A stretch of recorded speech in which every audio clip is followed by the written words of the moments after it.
Hey everyone, welcome to this week's episode of my podcast, Is Breakfast Included? Now today, I am in the City of Angels. That's right, Los Angeles. I flew all the way out here from Denton, Texas to sit down with my good friend Nick Emde, who plays guitar for the band Cultprit Collective. And he did not disappoint.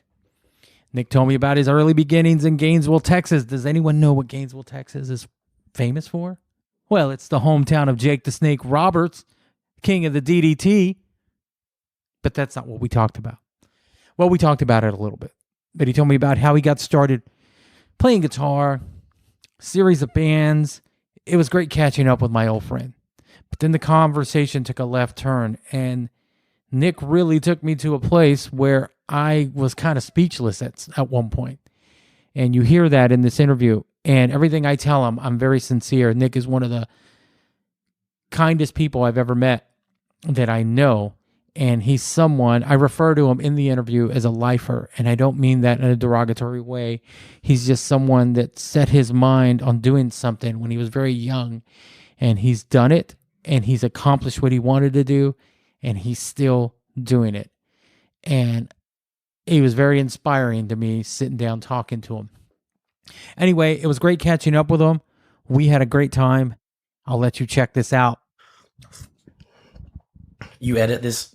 Yeah. Okay. Yeah. Cool. Yeah. Get out any coughing or bullshit. Yeah. Give me a sound level.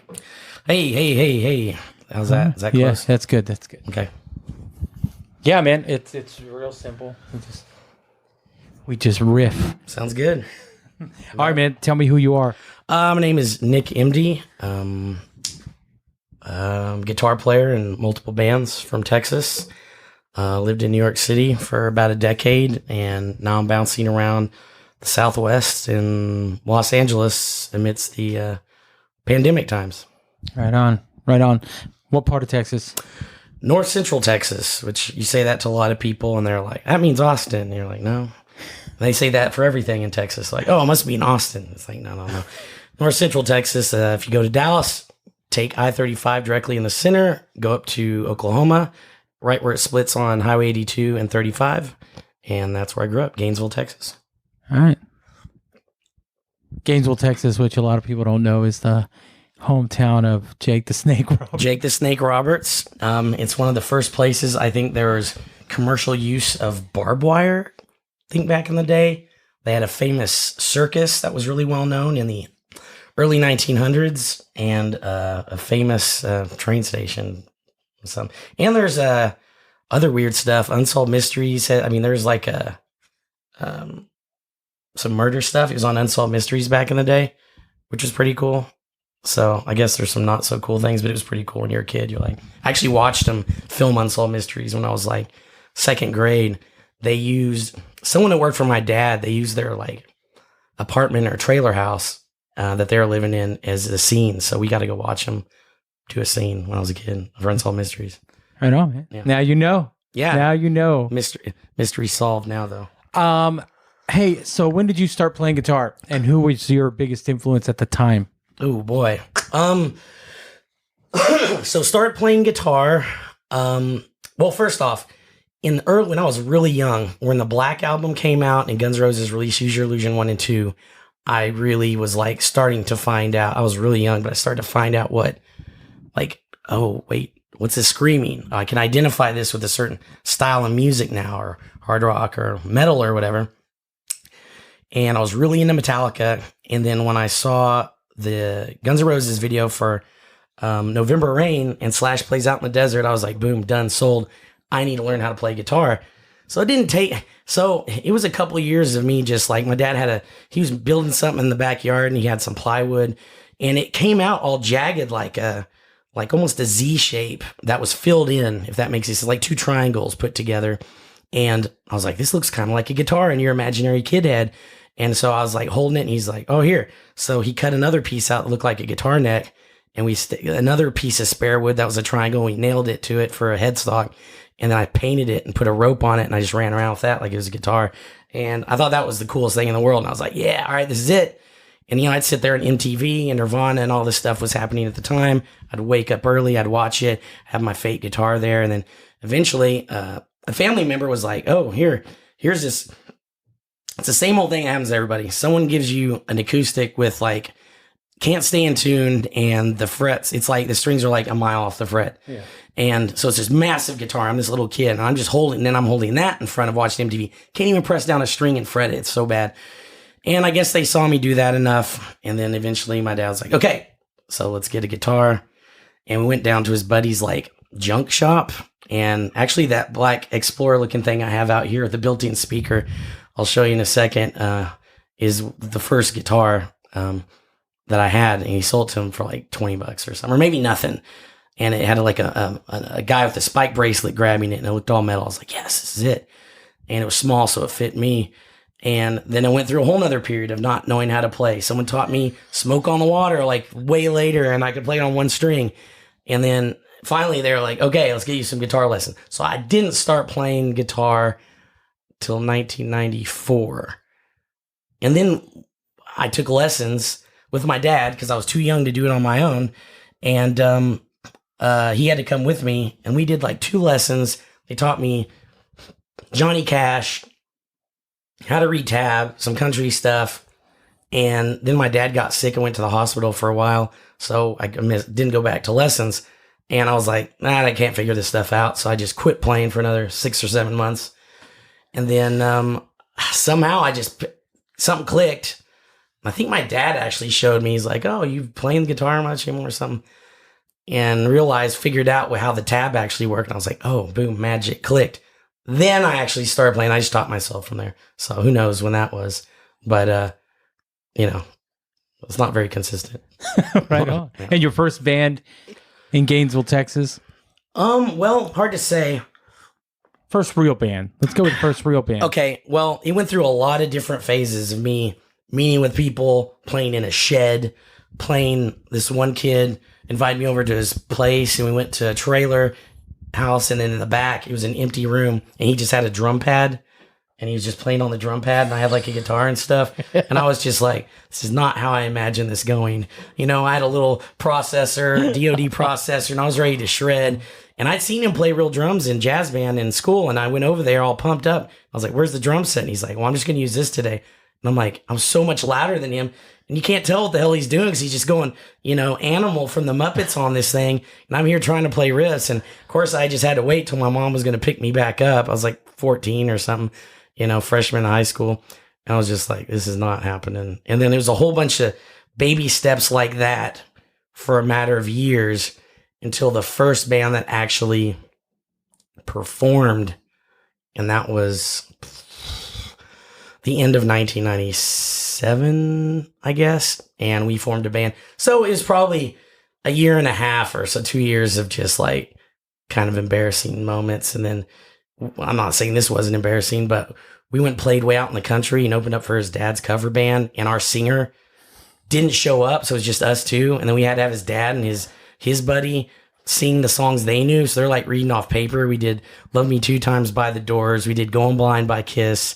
And we did a kind of a sloppy version of a Stevie Ray Vaughan song. And it was in front of like people in their mid-late 40s, basically in a decked out barn where they were having like some grown up like party. And everybody's just sitting there drinking beer like, cool, all right, they're great. Yeah. And we were just defeated as hell. And I remember we left, and we actually went back down to my buddy's place in town, which is about 30 minutes away, drank some beers, met up with some girls, et cetera, et cetera. Got our morale back up, I guess, during the course of that hang. We're like, let's go back out there. Gear's still out there.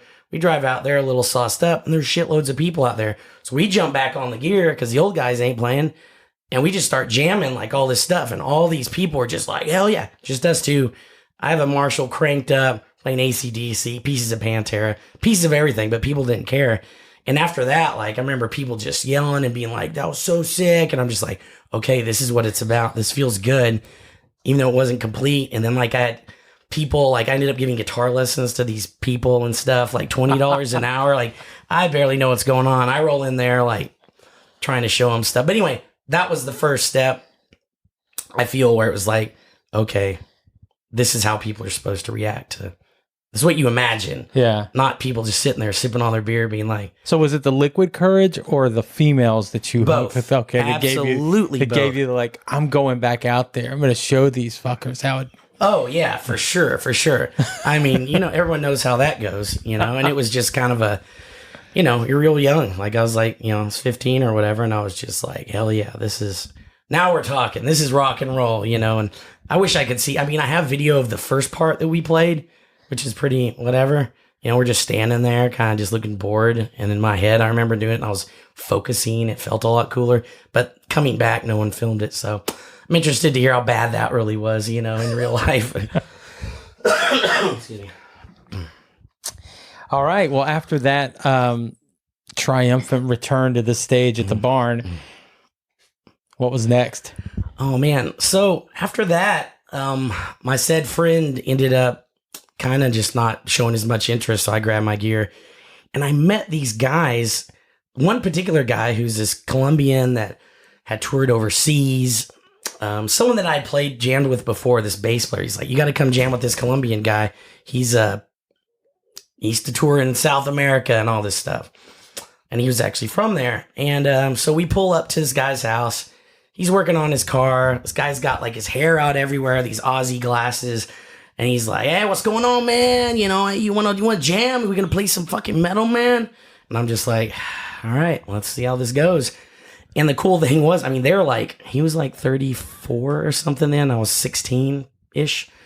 And we start jamming, and he's like, man, we go play gigs. I know how it's done. He's the first person I knew that was actually who could play gigs, and Dallas was the big thing. If we go to Dallas, it's an hour away.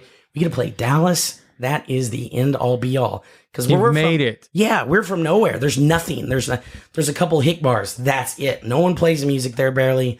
No one my age was playing in bands barely. And there was no bands. People jammed, but there's nothing. And it was just like, that was the biggest thing in the world. I mean, that was it. So this guy was like, yeah, of course, we can play Dallas. I know we can get into this club or that club. The goal was to play Galaxy Club. We all remember that. That was just like, I might as well have been like download fest, So we go through a series of people to do vocals, and we're trying to play. He wants to play stuff of the time. I really want to do originals, but I'm like, okay, let's play kind of what's popular. So we start to learn, everything. We're doing Pantera, Metallica. This is before Slipknot was around. So this was around 98. And even like Korn. I remember really being into a lot of death metal, and was listening to bands like Vision Disorder, and still not really understanding genres. I mean, I knew what death metal was, but in terms of other stuff, I was just like, oh yeah, I like this band. The guys that wear basketball jerseys and yell about animal rights, and then then this band's like this. Yeah, I didn't know what the hell was what, but I was really into Crowbar. I felt like nobody I don't know. I'd never met anyone that liked Crowbar. I was just always playing the tapes. Like, I want to sound like this. And that never connected. So instead, played whatever everyone wanted to hear. So we learned some Korn songs, whatever. And I remember tuning to like A and just wanted to be as heavy and modern as possible. And this guy's an older head. So he was into it, but his drumming style really wasn't in that.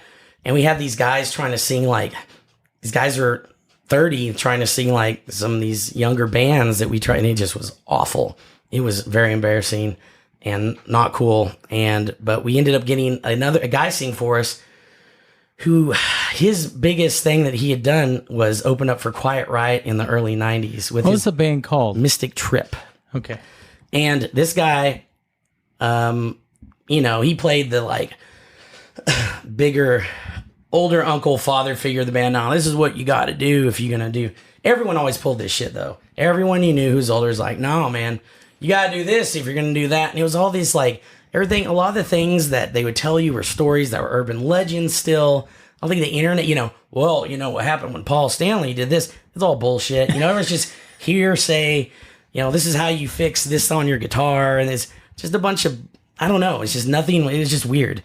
So this guy had all these ideas on how he's going to get us to Dallas. He's like, I have all these connections here. I know the person. Remember Harder Beat? Yeah. He knew that lady at Harder Beat, and he was like, Holler. Yeah.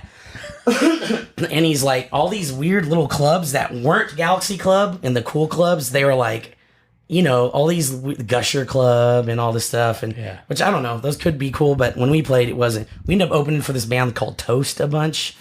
And dude, these bands are corny as hell. Nice as hell people, but the corniest bands.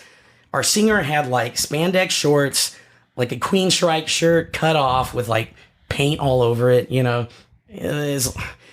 And everything, so I had to tune up. He's like, man, I can't sing to that. We're going to have to tune up, man. Tune it to D. That's heavy.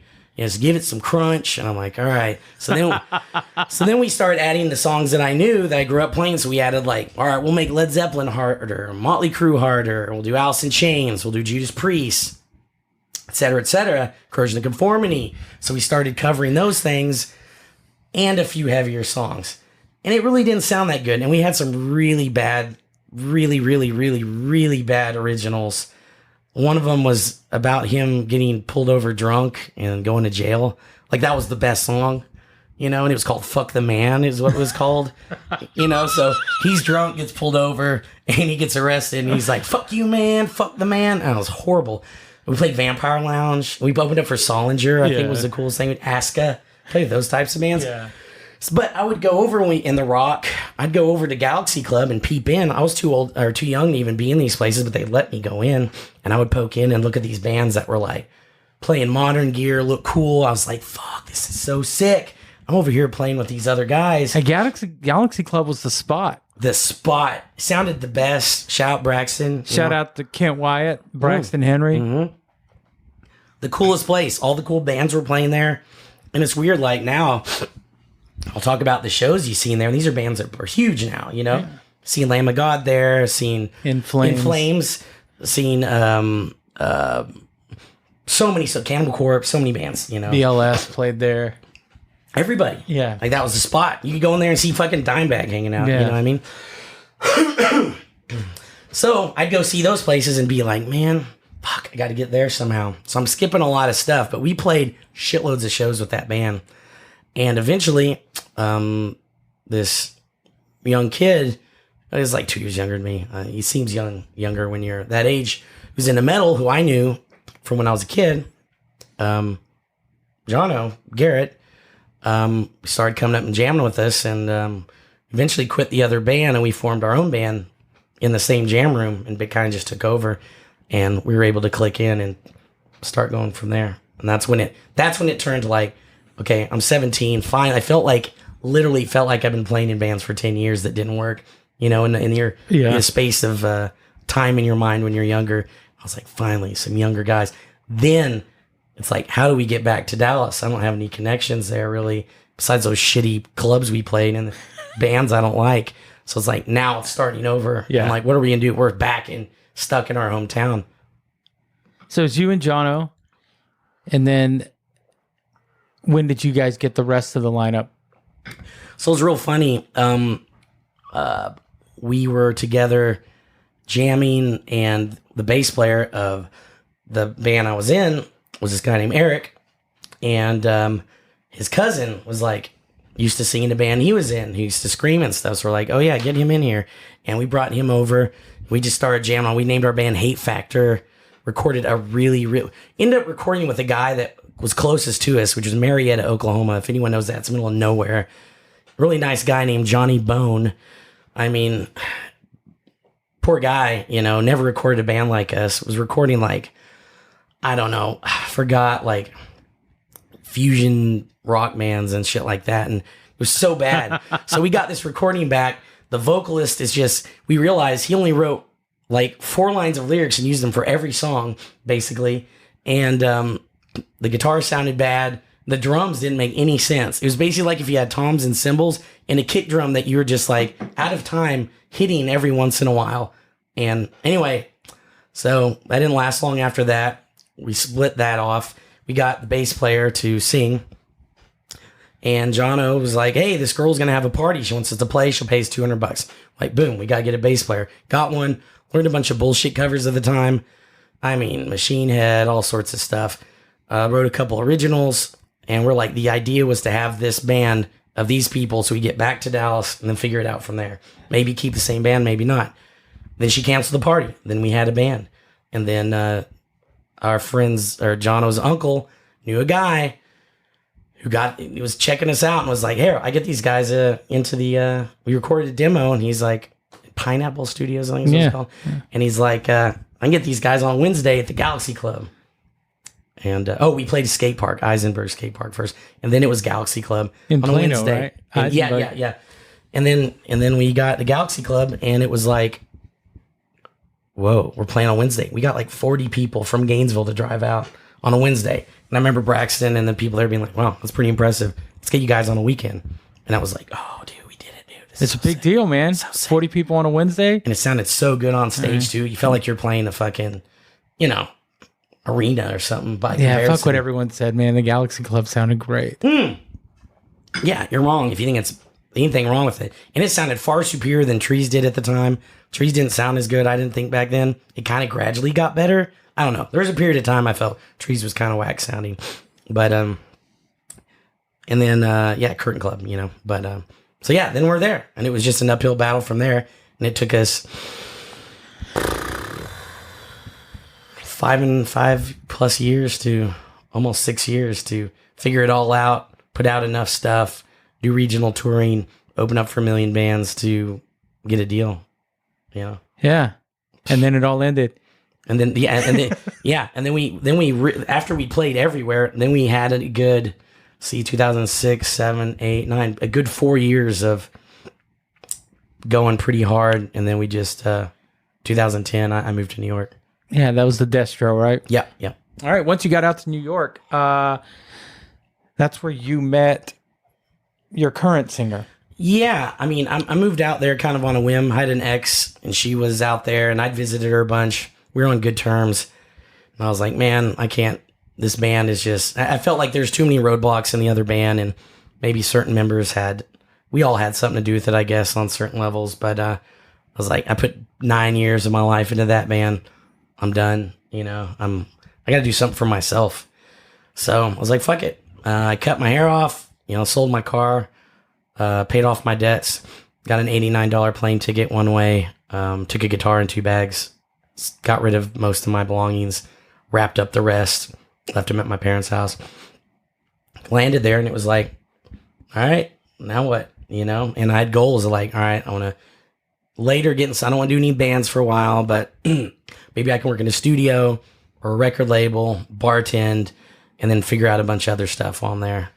And so you arrive, and it was just like the end of a recession. No one wanted to give me a job. I mean, I still have papers I saved where all the people I would email one day, and it would be like, 2 pages worth of people. And it was just, I was walking in the damn snow and rain, handing out flyers. Everyone knows New York, I thought I had a good chunk of money saved up. That shit went quick as hell, and then you're getting down the wire. You're like, fuck. And I don't know.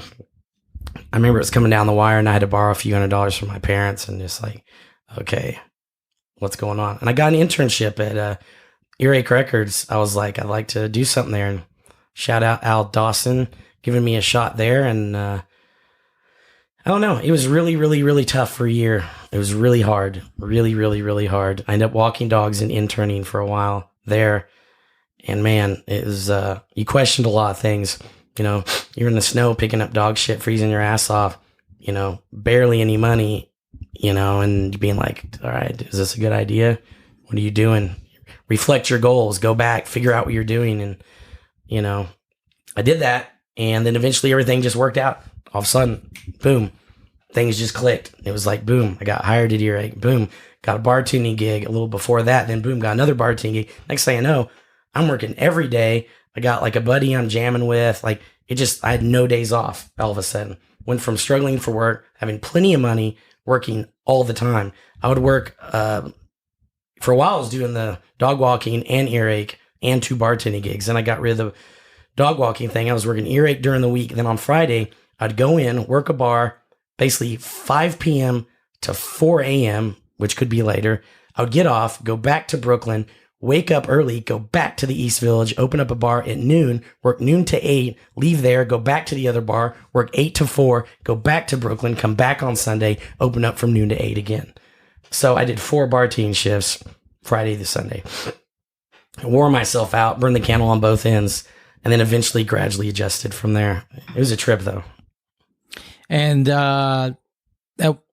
did you start any bands when you were in New York? Yeah, sorry, I'm going the long-winded route. No, that's fine. That's fine. Yeah, a buddy of mine I met. I wanted to talk to you, Nick. I'll interrupt you real quick. I wanted to talk to you because I have a few friends like you who I refer to as lifers, and that's not no way like a derogatory term. It's just it's guys like you that I keep in touch with that are doing it and said they were going to do it and are still doing it on their own terms. Yeah, that's really cool. No, I appreciate that. You and I know a lot of people who say they want to do it and just, Yeah, no, I appreciate that. And there's a lot over the course of years, you start finding out what that really means for people. Some people, like, you start to see what it's about. And a lot of it is about what they get in return. Like, getting signed back in the day was a big deal, but it was ultimately a goal to get further out, and that's what you're supposed to do, back then. And it seemed like that's what you do if you're going to be a professional or whatever and get better opportunities and be taken more seriously, and then after that, it was just like, you fall in love. Everyone does this with everything. I feel like you fall in love with the actual craft and art again. So when I was in New York, I remember just having nothing. I had one guitar, no amps or anything. And I'm just like, what is in my heart? And I was just writing grindcore nonstop. I had an HM2 that I'd had for a long time, and I brought that with me in a pod, and I would just, because Napalm Death, all these bands, me and John always wanted, the first band we wanted to do before Destro became what it was, which is a little more metal on the lines of what was around the area, which were like, the area of the country, which was like Crowbar and Soylent Green were our influences, Napalm Death, Meshuggah, etc. And this was like, we always wanted to start a grind band though. So I'm writing that stuff. I'm gonna have no goals of anything. I'm just like, this is fun. I'm playing guitar. I'm working. I'm living in New York. I'm experiencing this new life. And I love this again, just writing stuff. And it'd be cool to play with a band. So a buddy of mine was on tour, and he introduces me to a friend of his that was living in New York that he grew up with. And we just started jamming. We formed this kind of noisy 2-piece thing we called Uncanny Valley in 2011. And we jammed around, played a few gigs, had fun, just jamming, and it was more of an exercise and just, okay, it wasn't a stress of anything, and all that. It seemed like a long time. I didn't play in a band for almost 2 years, basically. And that, as a musician, that feels like eternity. Everyone knows that through the course of this pandemic, what that's like now. A friend of mine I met through my ex before I moved up there, named Dave Castillo. He was like a bartender and DJ and stuff, and had a website and did a bunch of music stuff.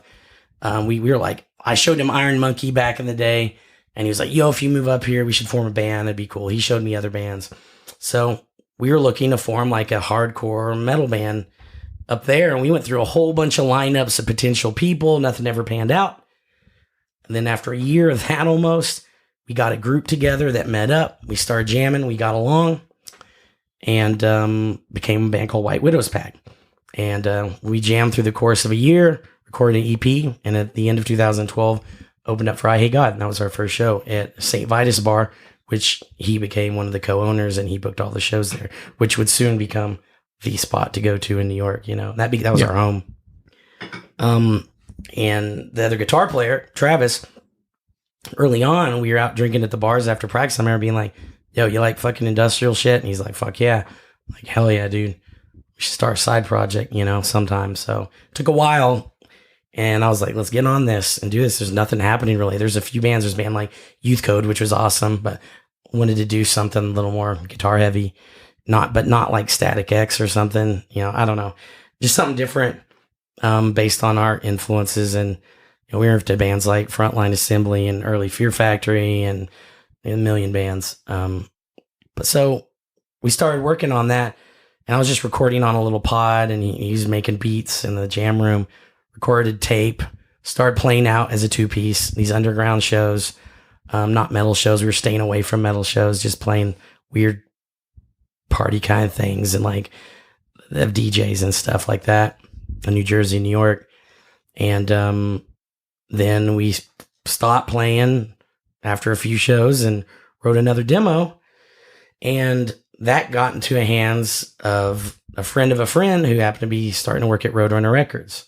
I was like, whoa, this is crazy. It's on my goal list. It's really funny. I talk about these things, but I had a goal list when I was really young. And I look back as we were talking to Roadrunner, I found this, and every single thing that I wrote down that I wanted to do, I'd done. And the one I didn't was sign to Roadrunner Records. And it was like way later in life. And I'm just like, well, whatever. Better late than never.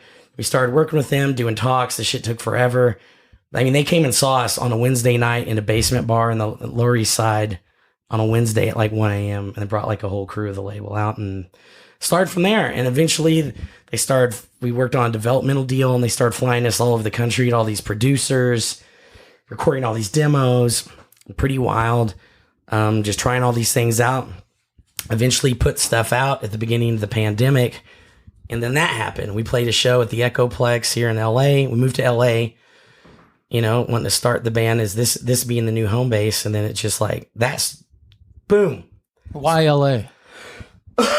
Well, funny enough, I wanted to move here when I was a kid. I thought it was the coolest thing. LA had some really cool bands. It always seemed like they had like, cool metal bands. You always hear like, oh, LA, isn't that where like, even when you're a kid, like Van Halen, to Red Hot Chili Peppers, to, just California in general with, the thrash scene, even North and Southern California to, Fear Factory and a bunch of bands like that. And it was just like, that seems really fucking cool. And he was talking about moving once, like years before we did. And I was like, dude, that'd be sick. I'd move. Let's do this band over there, And so we did, and pandemic hit. Roadrunner put out a few songs.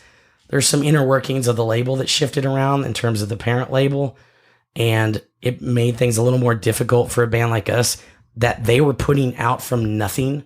We literally had nothing, which was amazing. They gave us that opportunity, and their parent label wasn't really willing to do any more after the money they put in when we didn't have any numbers. So they had them put out some stuff, and pandemic happened. It was like, cool, what are we going to do now? They weren't going to put any more money into us. And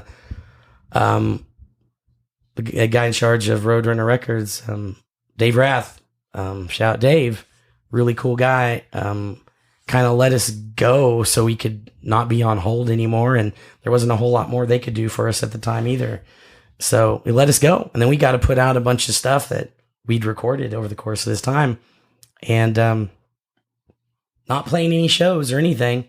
Did a few videos. We did videos, did a video with just our, early on during the pandemic with just our cell phones, and recorded it and put that out, edited it up, looked pretty cool, and got about, and on streaming, a little over 1 million streams over the course of the pandemic in a year.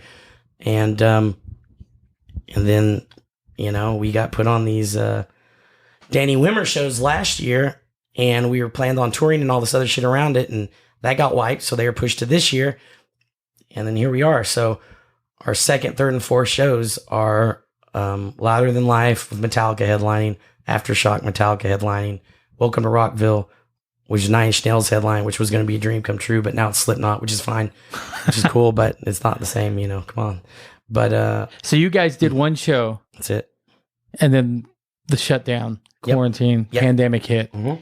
And then coming out of that, your first show was Louder Than Life. That's it. And so I've been coming back and forth in the middle of the pandemic, or after it had been going on for like 7 or 8 months. I was up here. Nothing was happening. Everyone knows in LA, it was just like nothing was happening.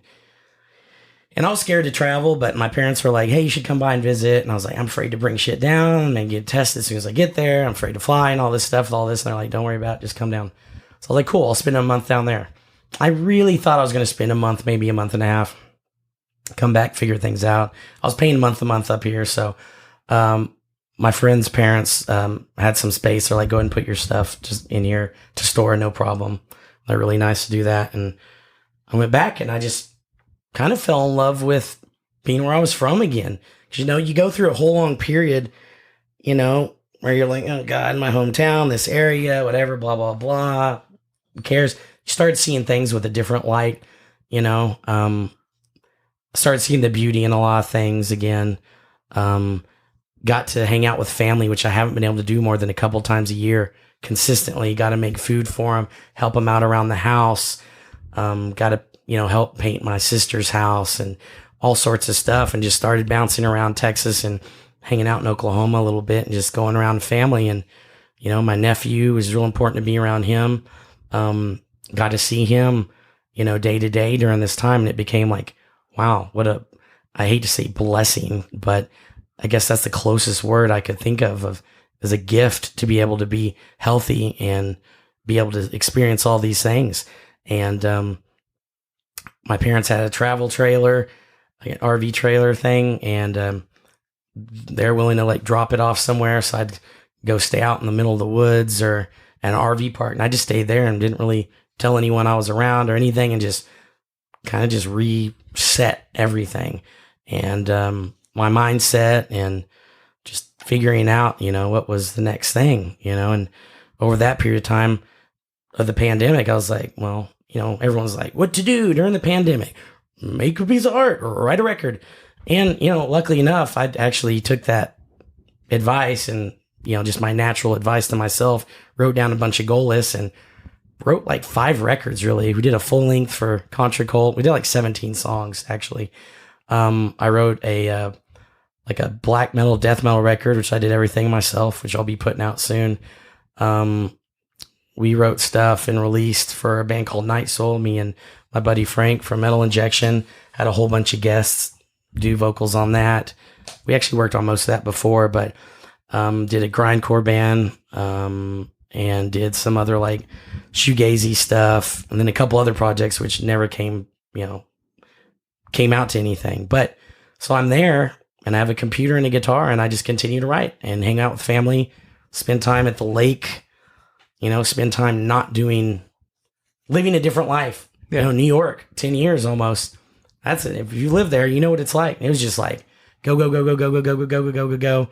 LA, similar. It was putting the brakes on it a little bit. And then going back to Texas for 8 months was just like, boom, break it up. So I came back here earlier in the year for a couple months. We tracked the record we wrote, left, and came back. We started rehearsing I've been here for almost 2 months now, I guess, and started rehearsing for these fests. And we're doing videos, and my other band doing videos for that, and just working on all this stuff. So I'm just kind of just all over the place. I really don't live anywhere, I guess. Yeah. I mean, technically, I guess San Antonio is where I'll say I live right now. But being up here and being able to play those shows out of nothing, like that's literally what's happened after the pandemic. What everyone went through, then leaving, bouncing around, and then like you're kind of thrown back in the shit. And yeah. One thing it's a constant with you. You keep mentioning, and you can tell me if this is true about you. You like to write down your goals. How often? Like, do you do it every few years? No. Well, I have several lists. I have kind of a lifetime list. I have like more of a yearly list, and I have like a week to week list. One thing I started doing, this actually happened a long time ago. I remember my dad told me it when I was younger. He's like, if there's something you want to do, make a list, write it down, look over the list. And, it seemed like some pretty decent advice. And, excuse me. Your parents, are they supportive? Absolutely. Always. Right? Do what you want to do, and we support you, kind of thing. And I wouldn't be doing what I'm doing without them, If they were putting pressure on me to have a career in something else, I would be miserable, And they've always kind of let me support whatever I wanted to do. And so I started writing those things down. And once I realized, like even before Destro got signed, it was like, okay, here's what we need to do. We're spinning our wheels right now. This is around 2004. I was like, we decided we needed to write a record, jam all the time, make it the best record, put it out, tour on it, make our own merch, do everything like we're putting out a record, then get a record deal kind of thing. And I just watched everything once he wrote it all down just kind of unfold. I started doing that for personal stuff too. Every time I did that, these things would happen always. Even with going to New York, I set up all the things I wanted to do. And then you look a year later and I was like, yo, I did everything on this fucking list.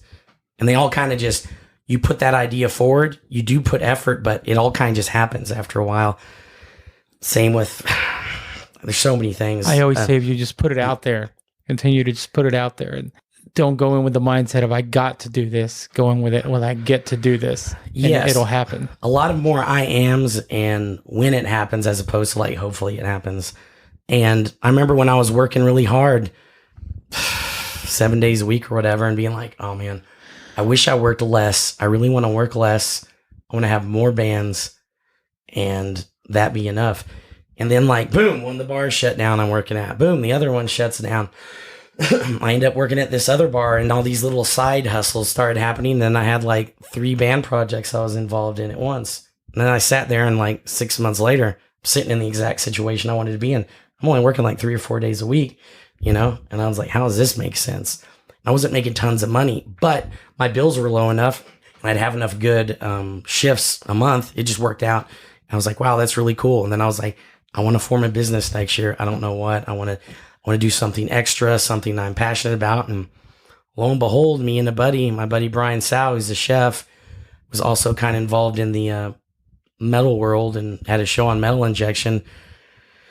We were working the thing. I was bartending. He was doing food, and we started a music industry based catering business. We did for a while, and that was like super cool. It's just like all of a sudden I found myself into doing something I loved with a new friend, and that became a business. And it's just like it's in the back of your head. Little opportunities always come by. You take advantage of them. Then you're where you want to be. Yeah. Yeah. It was one of the most fun times I ever had in my life. And then you switch gears and other things happen. I mean, and these goals are just like little tips of what's come of that mentality. I mean, there's so many things. I can't even explain it. So that's just natural to me at this point. I've been doing this shit since I was young, and it works out. It's just a part of my being. So if there's something I want to do, that's the way it becomes. And during the course of a lot of this, I started seeing the number 333 a lot. And it's weird. That was like the only time I ever heard of 333 is I remember Dimebag said it was his favorite number or something. And I was like, whatever. But I started seeing it all the time. If someone would hand me a receipt, it would be 333. I remember, boom. Oh, here's a whiskey bottle special. This is my favorite whiskey. Batch 333. Boom, here's your change. It just happened over and over and over and over and over. And every time that would happen in abundance, good things would happen. And I'm starting to read the stuff, and it's like, oh, that means like the people that are, looking after you, if you're spiritual or whatever, they're answering your wishes and the things you want. You're on the right path. And it just kept happening, like bizarrely, still does. Like it's hard to even say. Like I remember telling my dad about it, and we were driving around, and he's like, huh, that's weird. And literally a couple days later, we're driving and a car pulls up in front of us, literally just has it graffitied on the back window. No explanation, really big. Took a picture of it. And then he starts, every time I'm around him, like, boom, look, see, every fucking thing that happens. I'll pause a movie. It stops on there. I mean, you can't even see the numbers, Yeah. It's everything. I mean, I got it right here.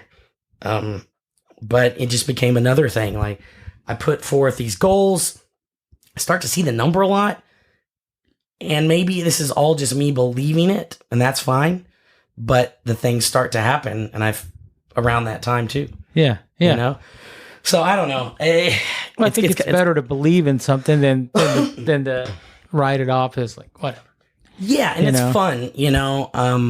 Ultimately, I think we're in charge of everything, and I think we're pretty powerful beings that are born to be creative and born to put out ideas and then bring them into this material world or this simulation or whatever the hell everyone thinks it is. I don't fucking know what it is.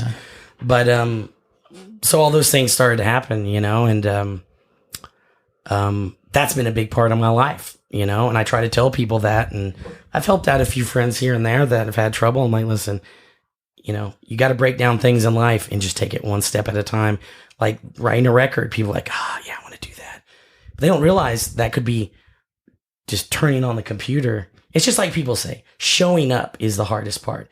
So I'm trying to make things easy. It's weird. I've learned these things on my own, but then you read books, and I've read these books over and over, and I'm like, this is stuff that I figured out on my own somehow. It's just like make things easy on yourself, have everything set up, have a goal list sitting out on the open, do a teeny bit every day. Yeah. At the end of the year, boom, you got like 20 things happening, and it's all in motion. It could just be doing a vocal line or just doing a drum beat and then putting it away and doing a little bit of something else. If you do a riff a day and record it at the end of the month, if you can add 30 riffs, there's a lot of people like, I didn't do anything this month. I don't know. I haven't really been feeling it, I think that's everything. Just do a little bit at a time. Yeah, I agree. So with Contra Cult Collective, you guys just recorded a Bad Brains cover. Yeah. I really got into punk and hardcore probably not. I don't want to say I really got into it. I got into stuff like Minor Threat and learned about Bad Brains and Black Flag and all this stuff probably when I was like 17 or 18. And I was just learning the basis of things. So for me, it was never a primary influence, but it was more of like discovering where the roots came from. I always felt that was important with everything. Find out where the influences are for every band. Discharge and all that. Travis, on the other hand, he grew up in New York going to, there's videos online of him when he was like 14 or 15, sneaking into these agnostic front shows, jumping off, crowd surfing and shit. Yeah. He grew up in New York. So that East Coast hardcore and punk is a big deal for him. So this was really his idea, and I was obviously down for it. And it's something different. Whenever you do these types of things, there's a lot of people that are like, purists and like, oh no, these are bands you don't fucking cover, or these bands. But we're not trying to make it like that. And who gives a fuck? If it's something that means something to you in your life, fucking do it, play it however you want. So we reinterpreted it, and I kind of just did the guitar parts kind of similar but heavy, added a few kind of chunky, maybe Fear Factory-esque parts, and he did his vocal thing, and we thought it came out really cool. We're pretty excited about it. Right on, man. Well, I want to get, you left me kind of speechless there, and I had to think about this for a second, but everything you said about making it happen and putting in the work, man, I've known you for a long time, and in just listening to you say all that, and then I had to come up with that filler question just to kind of get my head around what I'm about to say. This is, dude, I've never seen you in a bad mood. I've never heard you say a bad thing about anyone. I've never done it. I think you're probably one of the hardest working musicians I know. You've always like been involved in like, it's interesting. There's a period of time where a lot of homies like, and I know like I've seen like a lot of you guys pull each other up out of the Dallas scene and get work and get a lot of you guys are on tour, and it was like, all of a sudden I didn't need to go to Dallas to see people. It's like a lot of you guys were just on tour coming through New York. I was like, fuck, man. And, to come out and to see everyone, like, it was weird. Like, not like everyone was like starting out, just boom, just going on tour a lot. It's like everyone does bands, and then like everyone just started getting gigs and just coming out, like doing big shit. It's super impressive. Like, see all you guys out on these tours. I'm like, damn. These guys are working and living it. They're doing the whole thing, They're touring the world, which is, how did you go from playing in a band to turning around for a second to coming out and being like, this is what I want to do. I want to keep it in music. I don't want to work a normal job all the time or whatever. Yeah, honestly, man, I never wanted to be in a band. I liked playing in a band. I liked playing guitar. I love being part of making the show and making it possible for people like you to just put the best show on you can. So I dig it, man. I dig what I do. I love playing in a band, but it was really never my thing. I think it's really interesting, too. That makes me think of, I think of a lot of bands that once I realized that it didn't have to be one thing and let go of it being like, oh, I need to have one band. So you hear all these stories. Van Halen, they came up to, Pantera. They grew up together and did all this shit. It didn't have to be that. After I realized, I was like, why does it need to be that? Like, why can't I play in a shitload of bands? Why can't I constantly have bands and do fucking shit forever? And that became a mentality after a while. I was like, yeah, I'm never not going to make projects. I'm going to play black metal and grindcore, death metal, industrial. I want to eventually do blues and country, I want to do all of it, and I want to do it until I quit breathing, just constantly putting out. I'm not going to be winning fucking Grammys and shit probably, but I don't care. Like, this is what feeds my soul. Put out these things, and opportunities will happen. I'm not worried about that, but just being open, that's where I think I find the most success. Just being open, enjoying it, not fighting against the world of just trying to cram something down everyone's throats, and just doing something you enjoy, and the people that give a shit will be there, and the opportunities will happen. It's funny, you bartend for a long time. I did New York City for a long time, and you listen to a lot of people. You talk to a lot of people. You learn a lot of things about yourself and people, and just so much. Hearing conversations all day long. I mean, people have conversations. They don't know. You hear everything, you ignore most of it, but you learn a lot. And, there's a lot of first dates. There's a lot of relationship stuff. So a lot of people dumping things on you, stuff with people's careers, how they're happy and unhappy. And I soon realized that nothing is worth ruining your happiness over, whatever that is. And success is all perspective. If you're doing what you want on your clock, I think that's success to me. And, it's just like I said, the universe, you can't really force it. You just kind of got to let things happen. When bad things happen to people, a lot of times, I think it's the universe trying to work in your favor to kind of start over and kind of put you on the right path. When a relationship ends, it's like, if those things haven't have happened to me, I wouldn't have ended up here. I can track things back to several moments of my life. If I'd have done anything different, I wouldn't be sitting here right now. Yeah. You know what I mean? And that's the case with everyone's life. But I think in general, if you don't fuck with it too much, it'll just end up where it needs to end up most of the time. And it's like whatever's in your head, I know guys that would come in and be like, I don't know what I'm doing wrong, and these girls don't want to date me. I'm like, listen, man, from what I understand in my life, whatever comes in your head, what you think you should say and do the opposite. It'll probably work out for you. Don't do what you think you should do, because it's probably going to screw things up worse. Do the opposite, lay back, because we're our own worst enemies most of the time. We're the only ones that put up these roadblocks in front of us. People with negative attitudes are like, oh, the world's against me, blah, blah, blah. All right, you said it. Now it's going to be that way. Yeah. You say the world's against you. Exactly. Now there it is. Exactly. Someone told me when I started doing this shit, someone said, if you go, I'm still new to all this, but if you go in wanting to ask certain questions, don't ask them. Just let the question, just let it happen organically. And I came over here, I wanted to talk to you about your band, which we talked a little bit about this, but man, this conversation has been one of my favorites. Awesome. Because you, like I said, you're a lifer. I mean that in the best way. I keep track of what you do because we keep in contact. Yeah. I never see you taking a step back going, well, maybe I'll try that again. It's like I constantly see you moving forward.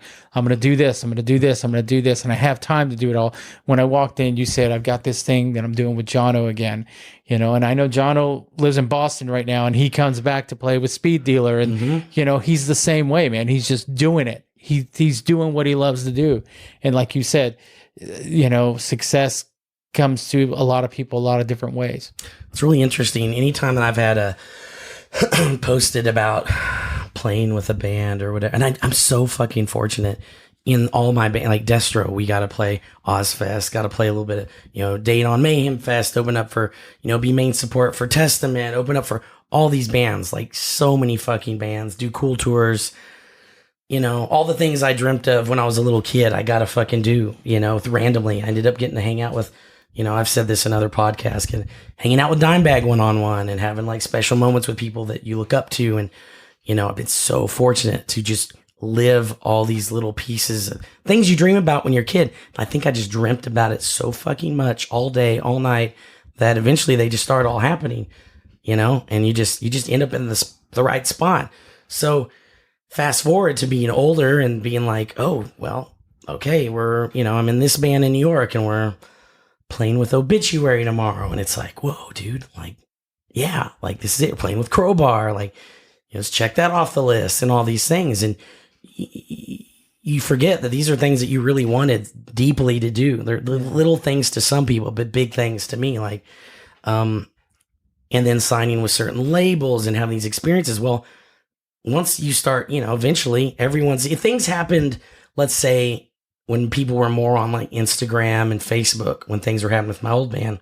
Most of that happened when it was like MySpace was kind of ending. It was a little different. People are even more in touch now, Yeah. So every little thing's posted. So I feel like I've been doing these things pretty consistently. For me, I'm satisfied, Recently posting about Contra Cult and having stuff about Roadrunner or these shows or whatever, and people are coming out of the woodwork.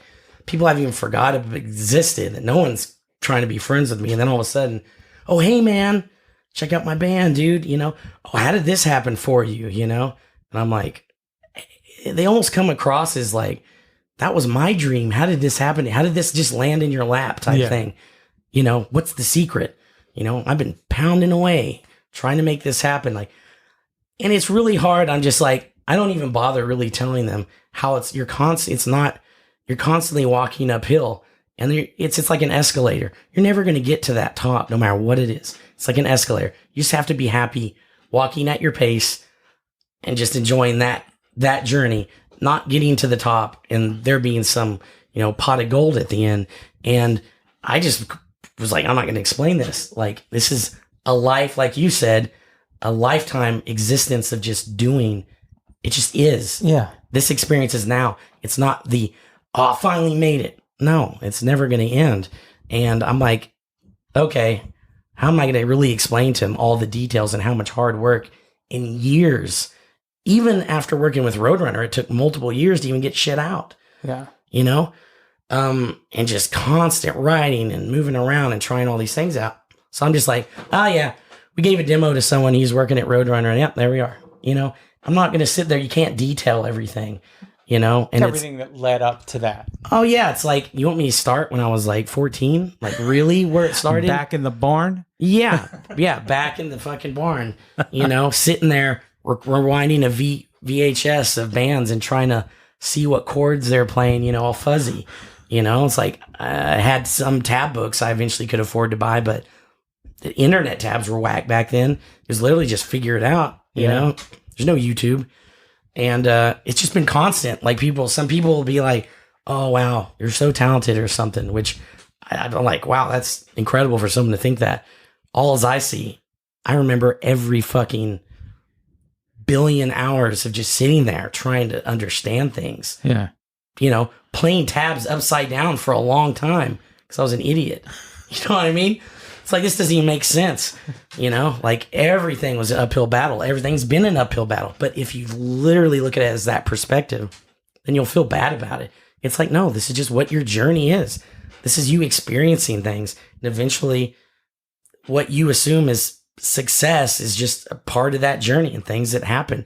And they're beautiful moments, beautiful moment to be able to play on stage and be on a lineup, be on a poster with Metallica and other bands you look up to. But it's just part of it. And I feel like a lot of people feel owed just because they're there, that they're owed these things. And like that, some of these things were just handed to me or something. Yeah. I'm like, son. All right on, man. Well, thank you. Thank you. Dude, Thank I you. really enjoyed this visit. I don't know if you've heard my podcast, but I always ask this question. It's called, Is Breakfast Included? And if it was included, what would you have? What would I have today? Yeah. Now. Okay. Well, I'm going to give you different answers here. Depends on the situation. When I'm trying to be healthy, I'll only eat fruit and have a little coffee or tea for breakfast. And when I'm maybe, want to go for a big breakfast, I have a few answers. My favorites are probably a form of Eggs Benedict, preferably homemade, or huevos rancheros, or maybe chilaquiles. Had a really good chilaquiles with the the green chili in New Mexico a couple months ago, and it was bad to the bone. But yeah, so that's that. Right on, man. Mm-hmm. Where can people find you or Contra Cult on social media? Contra Cult Collective official on Instagram and Facebook. The grindcore band, death grindcore band I have with my buddies, about to put out some stuff probably the beginning of next year, probably drop some stuff at the end of this year called Shock Withdrawal. You'll be hearing from us soon. I have a Death Black project called Balaam, and it's also, I'll have links to that. PMA82 is my Instagram. Look up Night Soil, which is like slammy death metal stuff, and I'll be, showing all my other stuff out from there if you tune into those. And yeah, hopefully everyone's safe and having a good day today, whoever's listening to this. All right on, brother. Well, I appreciate your time, man. Thank you, man. And yeah, good luck with everything. Thanks for having me. Right on, Nick Emde. That was a great time. It was great seeing my old friend. Check out his band, Contra Cult Collective. They've got music on all streaming platforms, Spotify, Apple. You can find them on Instagram, Facebook, under Contra Cult Collective. Check them out. Check them out. Check them out. You will not be disappointed. All right, guys, I am out of here. I got to jump on a plane and fly all the way back to Denton, Texas. Have a great day, and we'll talk to you next week.